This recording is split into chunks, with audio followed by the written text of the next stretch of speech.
Today I want to show you my favorite meatloaf recipe. This comes together very quick. Here I just bought some hamburger at Sam's and I believe it's 8812.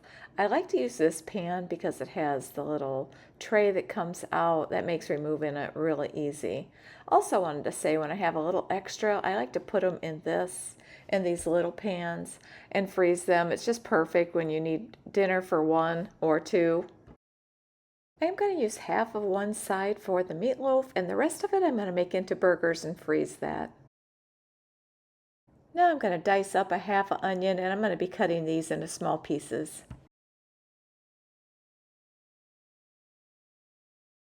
And now I'll just add that into the bowl with the burger.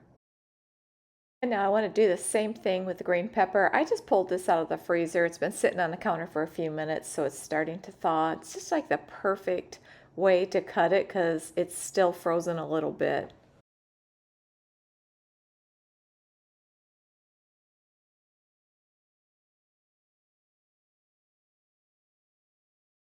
Now I will add in one egg. I want to put a few tomatoes in this recipe. I was reading a bunch of different recipes on how to make meatloaf, and I found Paula Dean's recipe, and her recipe followed mine really close except for the tomatoes. And I thought, what a great idea. I am going to put some in. I'm going to get rid of all the liquid, and I'm not going to use all of it. I'm just going to use a little bit, but I think it would be great to add this to my meatloaf. I don't want big chunks of tomato in there, so just gonna dice it up real good and add it to the bowl.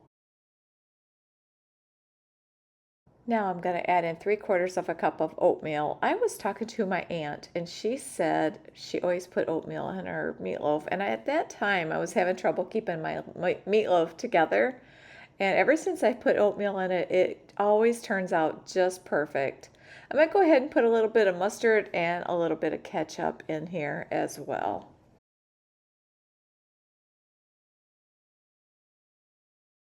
I am going to sprinkle a little bit of garlic powder all over the top. And I want to add a little bit of salt and pepper.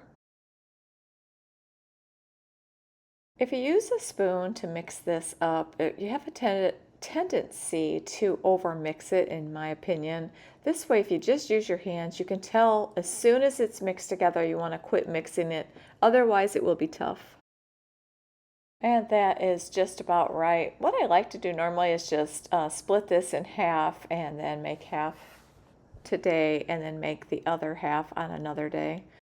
So when I do this and pull it out, it just doesn't seem like quite enough. We like to have leftovers, so I think I always just like to get an idea of how big it's going to be, and this is, we're definitely going to need a little bit more, but that's okay. So what I have left, I'll probably just use it one of those little tins for, and that way we'll have it for another day.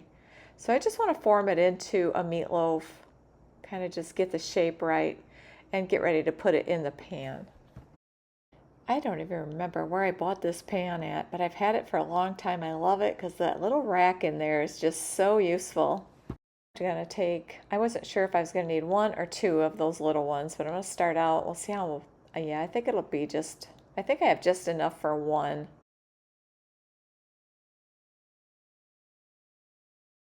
Now I'm going to go ahead and make my topping. I did want to point out you definitely could use barbecue sauce or if you have your special sauce, but I'm not really measuring here. I'm just going to put some brown sugar.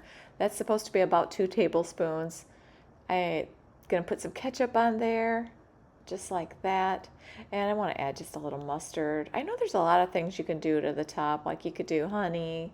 There's so many different ways. I would love to know in the comments if you have a favorite way that you do yours.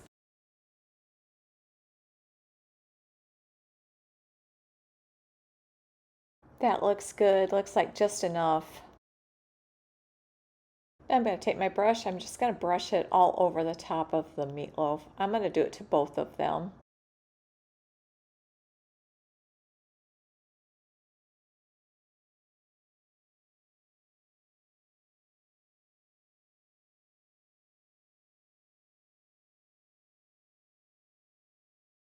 And now they are ready for the oven. Well, the big one is. The little one's going in the freezer. I'm going to put some foil on top. I'm going to put it in a 375-degree oven for 1 hour. I just pulled it out of the oven. It is done. I'm going to go ahead and add a little bit more sauce to the top, put it under the broiler for a few minutes.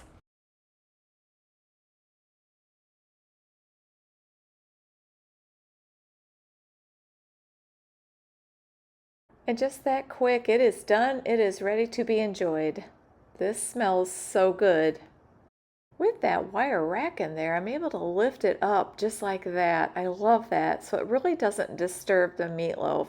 Then I can take this and just usually slide it off. Sometimes you gotta make sure it's not caught there. But look at that. Look how easy it is. And it turns out you can get rid of the pan and you can serve it on a nice dish without it being broken. This is still really warm. It will cut really good if you let it cool, but actually, even though it's still really warm, look at how well that stays together. It's so delicious. I can't wait to have some. I hope you give this recipe a try, and if you enjoyed this video, I hope you'll consider subscribing and hit the like button. And I want to thank you so much for watching today.